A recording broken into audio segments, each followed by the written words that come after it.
Siinäpä se olisi nyt.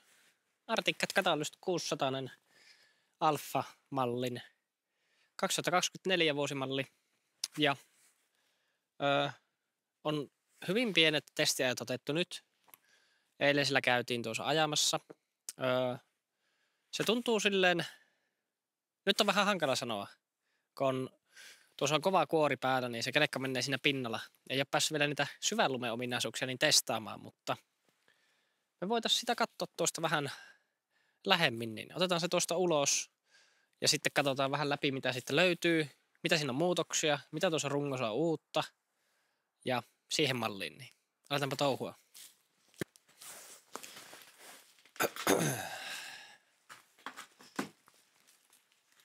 Tämähän on mukava malli siinä mielessä, että tässä on sähköstartti.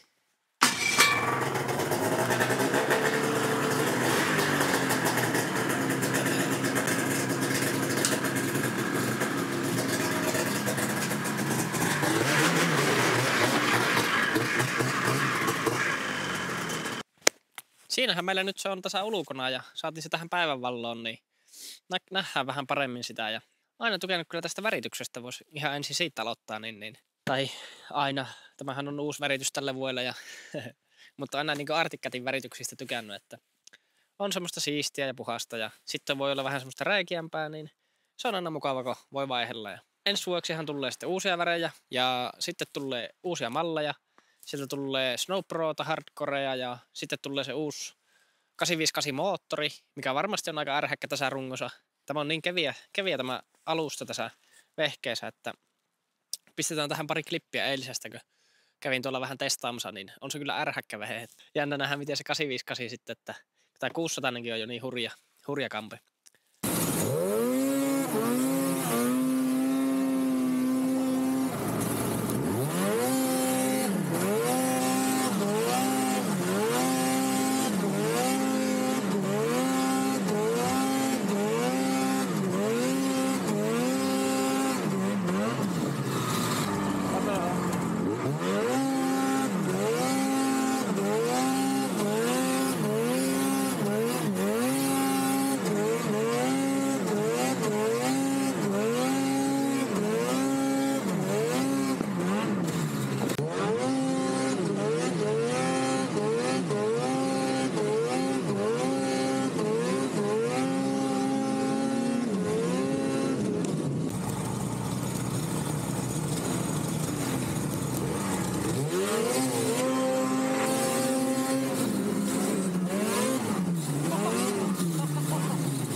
Mutta nyt aletaan katsoa sitten vähän tätä läpi, mitä tästä löytyy uutta, minkälaisia komponentteja täällä on paikoillaan. Sitten samalla vähän katsotaan tuonne kuomuja allekin.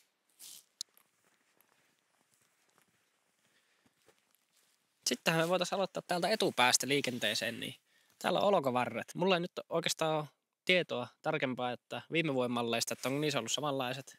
19 vuosimalliin verrattuna niin on eri mallinen. Selkeästi tuotu eteenpäin tuota suksen suksipainetta. Ja muuten ihan siistin näköinen, että voi olla, että se on muotoiltu vaan uusiksi sopimaan tähän uuteen runkoon. Ja vielä ei ole päässyt kokeilemaan syvässä lumessa, että miten se vettää sidehillissä. Ainakaan se ei kylki ei voi vastata sidehillissä, että ne on niin kaposet, että se on Arctic Cat aina kyllä osannut, että sidehillihommat. Suksi meillä on ihan samannäköinen, mitä aikaisempina vuosina. Ja se on kyllä ihan toimiva syvän lumen suksi, että ei ole ikinä ollut mitään moitittavaa. Eikä varsinkaan tuosta suksikumeesta. Sitten suksi on hyvin leikkaa pehmeää lunta ja odotellaan tuo auto tuosta. Suksi toimii hyvin pehmeässä lumessa ja sitten vähän kovemmassakin, että reittiä jossakin tuntuu oikein semmoiselta napakalta. Sitten voitaisiin katsoa tätä kuomurakenne ja paljon keskusteluaihetta herättänyt tuo ajovalo, että se on tuommoinen vähän niin kuin iskee silmää tuo vasen kulma ja minusta se on kyllä perun siistiä, että on tehty semmoinen, että vähän erilainen. Eikä se kuitenkaan vie tilaa mistään koteloilta eikä mittareilta eikä muulta. Ja tämähän on tosi tämmöinen lyhytkeulainen. Tuohon kun hyppää kyytille, niin ei sitä juurikaan huomaa silleen, että se olisi ouvon tuntoinen. Että se on aika tutun tuntoinen. Ja Arctic Catillahan on muuten ollut hyvät nuo aina sivuposken kiinnitykset ja nuo. Ja tässä ne tuntuu vähän tiukoilta. Tai tiukasti irtoavilta. Se on varmaan vaan, kun ei ole käytetty auki. Niin voitaisiin samalla vilkasta tännekin.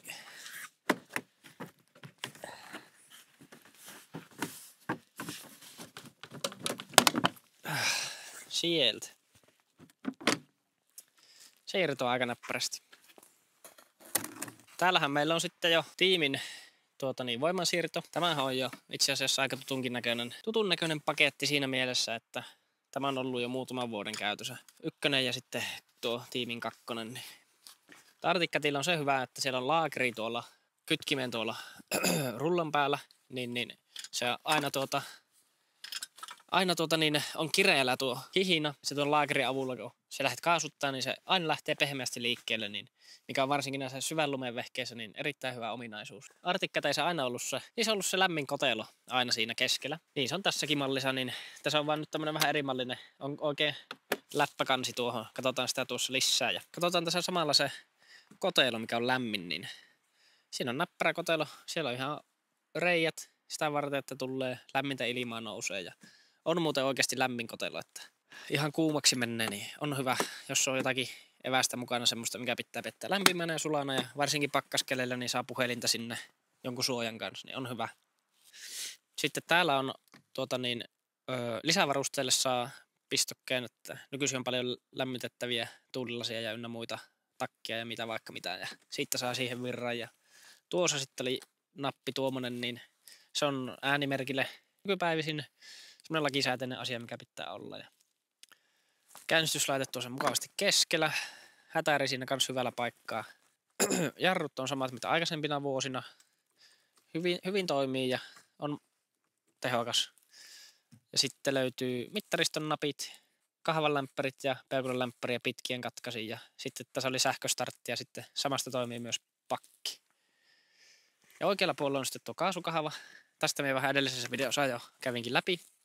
On tuommoinen tosi siron oloinen ja pieni. Jätetään vielä nuo muovit pois. Tankki ja penkki uusittu. Tietenkin se on uusittu, kun se on, koko runko on uusittu. Ja tässähän on se hieno ominaisuus tässä, muutenkin tässä kelekassa, niin tästä se vähän näkyy. Katsotaanpa nähdäänkö me tuolta moottoria.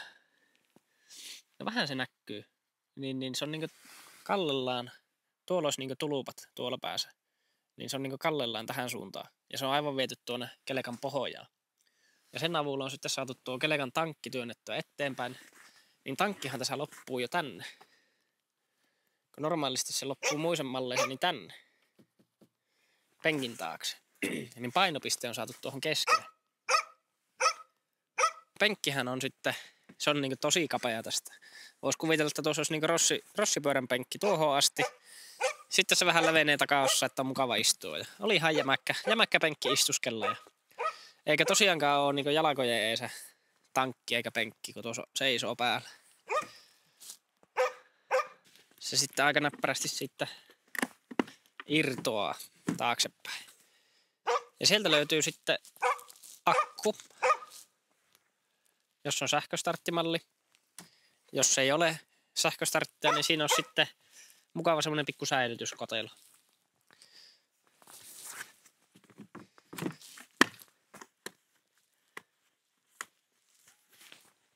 Takarunkoa, niin tämähän on nyt tuttua syvän lumen kelekkaa, että on lyhyttä tunnelia ja ylöspäin taittuva. Oikein jämäkän tuntoinen on kyllä ollut. Ja Alfa-alustahan on tuttua edellisiltä vuosilta, hyvän tuntoinen syvällä lumella ja tuo on 2,6 senttiä, eikö 2,6 tuumainen matto, eli se on 6,4 senttinen, joo, matto. Ja tämäkin on jo muutaman vuoden Artikkatilla ollut, niin tämä on paksumpaa mallia, mistä löytyy paljon pitoa sitten tänne meidän Suomen maastoihin. Ja pakolliset heijastimet, ne on nyt vähän eilisen koeajon jälkeen löystynyt. Ne varmasti putoaa muutenkin pois tai kannattaa ehkä ottaakin pois ennen kuin oikeasti alkaa ajamaan tällä kelekalla, että ne vastaa tuonne tunneliin ja tunneliin kotellaan. Ja takana on mukava tuommoinen valo, siro, hyvä. Puskuri ihan ok peruslaatua. Sitten meillä on nämä astinlautahommat. Kylkiputki on jäykkää, jotakin teräsputkea. En tarkemmin katsonut, että onko se minkälaista, mutta ei anna periksi, siinä on jalaka ja sinne annetaan painoa. Sitten nämä keskiharput, nähän on semmoista komposiittisekoitusta vaikka minkä näköistä. Ja tuolla takana niin hyvä tuommoinen, niin ei niin lumekkaan siihen pitäisi jäädä, mutta tosiaan kun ei syvällä lumella ole päässyt vielä ajamaan, niin ei ole siitä tietoa. Hyvähän tässä on se, että tämä laita on jäykkä. Yleensä sitä ajetaan tuolta laijalta sitä kelekkaa. Se on niinkö tällä lailla, eikä täältä sisältä. Se alkaa yleensä tässä laijan päällä. Se on hyvä silloin, kun se on jäykkä, niin siihen saa sitten helposti käännettyäkin sitä kelekkaa. Tältä puolella voitaisiin myös käyttää tämä pois. Muutamat klipsit, 3 tuommoista 90-sti kääntyvää lukitetta. Muovi pois ja sieltä tuo pois. Siellä nyt on perinteisesti tuota foamia eristämässä ääntä ja siihen malliin. Ja siellä on pönttö, öljysäiliö ja sitten on tämän Catalyst-malliin tämä uusi vetosysteemi. Niin täällähän on remmiveto, ei ole enää ketjua täällä. Sen huomaa kyllä heti sen eron tuolla kun ajaa. Et siinä on se hyöty, että tämä on niin keviä tämä remmiveto verrattuna ketjuun. Et se on kyllä pirun hyvä ja se on huoltovappaa. Aika pienellä pultilla tuo yläpää kiinni näkö oleva. Sitten täällä alkaa näkymään nämä pikalukitukset tälle kuomulle, niin pyörätetäänpä siitä irti. Toiselta puolen löytyy toinen. Katsotaanpa. Oliko täällä vielä? Ei siellä tainnut olla.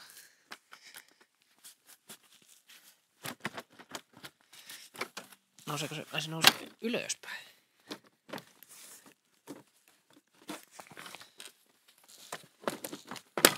Noin. Katsotaan missä siellä on piuha. Tuossa on pikaliiti. Noin. Sieltä irtosi se näppärästi. Täältähän mitä meillä löytyy. Tämähän on oikein aika hyvin tähän näköisille. Aika mukavasti. Uusi imuboksi. Hyvä tiiviste siinä. Siinä näkyy vähän pakoputkia ja siinä on äänimerkki. Vähän öljyä roiskinut tuonne sisäajomoodissa, niin tahtoo nuo pakoputket vuotaa. Ja siellä on Fevorsen läpät näkyy olevan. Ja tämä on kyllä niin mukava kyllä ajaa tämä 600. Että on niin keviä tuo kelekka, moottori on kevyt, keula on kevyt. Helppo hallita, hihinaveto, tuo voimansiirto ylipäätänsäkin niin on niin herkkä, niin pystyy hyvin hallittamaan tätä vehettä. Tämähän aika näppärästi purkaantuu tosiaan, niin pääsee hyvin käsiksi kaikkeen sitten. Helppo vaihtaa, helppo vaihtaa tulupat. Tulupat osoittaa tuonne vähän taaksepäin, mutta aika näppärästi pääsee kuten käsiksi tästä. Tämä ohjaus on uusi kans.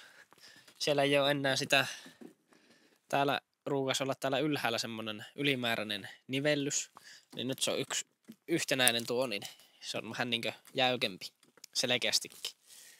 Se on hyvä plussa tuo ohjaus, että jos on vanhemmalla, vaikka viime vuonna Arctic-Catilläkin ajanut, niin tietää sen pystyohjauksen, että siellä on se ylimääräinen semmonen nivellys sille, niin se aiheuttaa siihen semmoista vähän omaa tuntumaa sille ohjaukselle.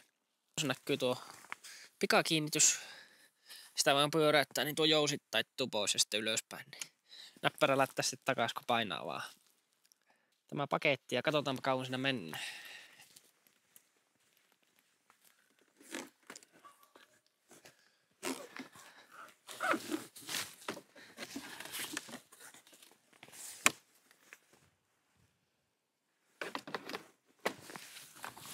Pistäänpä tuolta piuha reikää ja tässä tosiaan alkaa meillä päivänvalo vähän hupenemaan ja minun pitää saada kuitenkin nyt kuvattua tämä tämmönen esittelyvideokin tähän. Mulla ei tämä enää ole kuin pari päivää. Ja sieltä se naksahti se keula. Tosiaan niin pari päivää enää tämän kanssa ja lauantai sitten tietenkin niin mennään ajohommissa ja niin kuvataan tämmönen speksailuvideo nyt tähän väliin. Niin saadaan sitten vähän tästä, saadaan vähän tutkia tätä kelekkaa. Nyt olisi yläosa kiinni, sitten sivuposkia.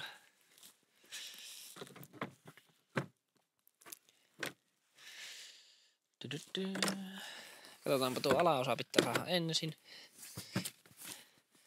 Sitten nuo menee noin.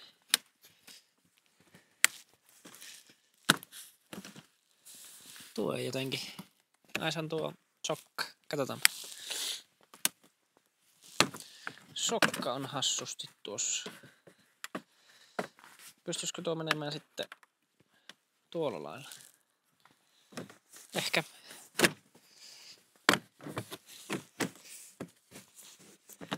Joo. Siinä. Se oli nopea.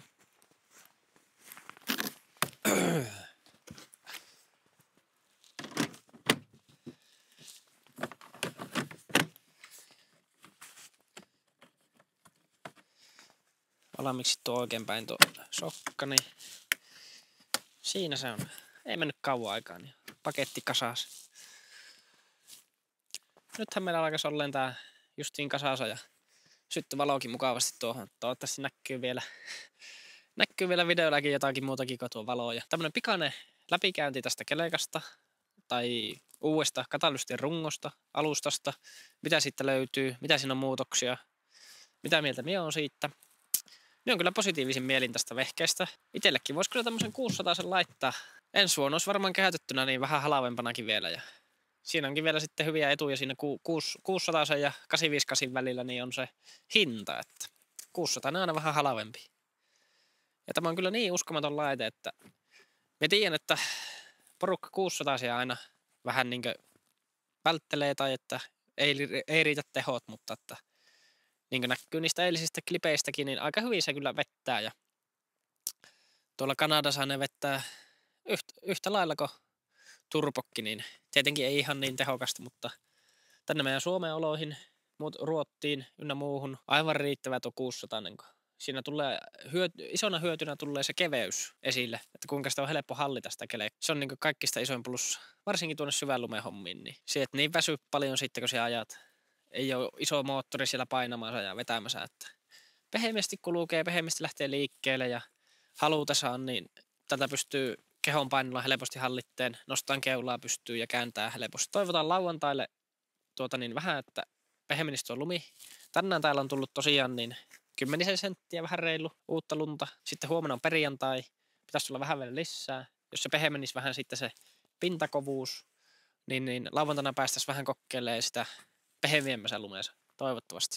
Siitä sitten tullaan ajovideota vielä myöhemmin, niin kannattaa tilata kanava, tykätä tästä videosta ja muuten vaan seurata kanavaa ja Instagramia ja muuta, niin Instagramin kanssa löytyy @kemppera. Ei mitään. Kiitoksia kun katsoitte tämän videon. Toivottavasti oli jotakin hyötyä ja viihdyt videon parissa, niin nähdään taas seuraavassa. Moikka!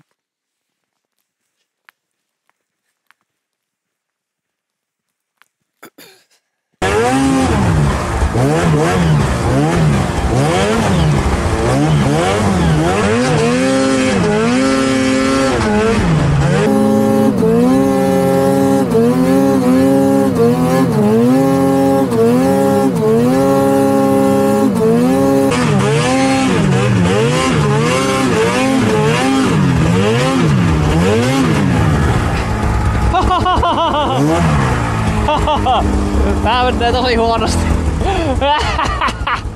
Oi vittu.